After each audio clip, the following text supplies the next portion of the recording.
आज कांति जी बहुत खुश थी। पूरे 6 महीने बाद बेटा बहू से मिलने जा रही थी। नई नवेली बहू निर्मला नौकरी के चक्कर में 4 दिन भी सास के साथ न रह सकी थी। शादी के तुरंत बाद चली आई थी पति दिमेश के साथ उज्जैन।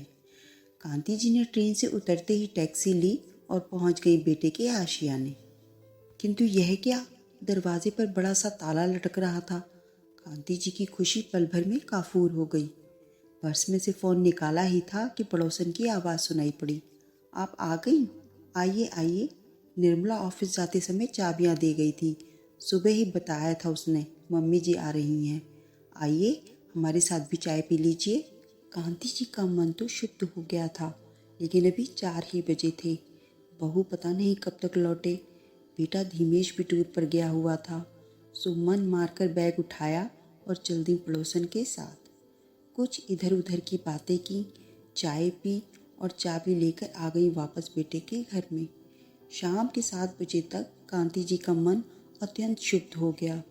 बेटा तो टूर पर गया हुआ था, लेकिन बहू को तो पता था कि वह आज आने वाली हैं। ऑफिस से छुट्टी तो ली नहीं, उल्टे समय से घर पर भी नहीं आई। चाबी पड़ोस में रख गई और फ़ोन भी नहीं किया। वह तो भला हो पड़ोसियों का, चाबी का भी बताया और चाय नाश्ता भी करवा दिया, वरना 4 बजे पहुंचते ही चाय भी खुद ही बनाकर पीनी पड़ती। ऑफिस में उन्हें हाल ही में प्रमोशन मिला था, तो ज्वाइन करके उन्होंने 8 दिन की छुट्टी ले ली थी।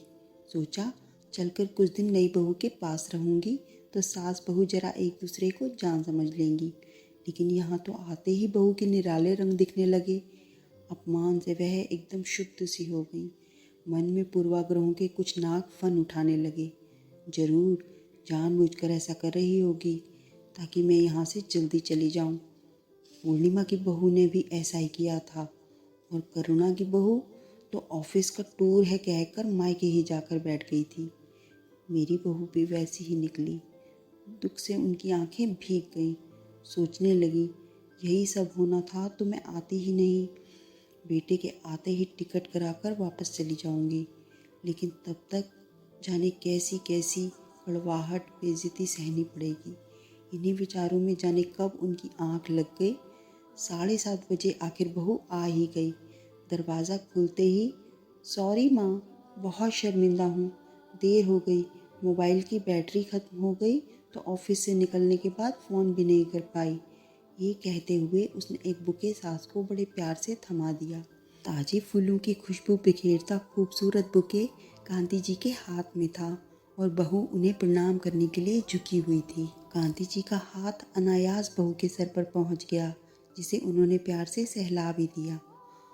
अप्रत्याशित सुख का एक झोंका सास बहू को प्रेम से भर गया। और यह देखो, मैं आपके लिए साड़ी लाई हूँ।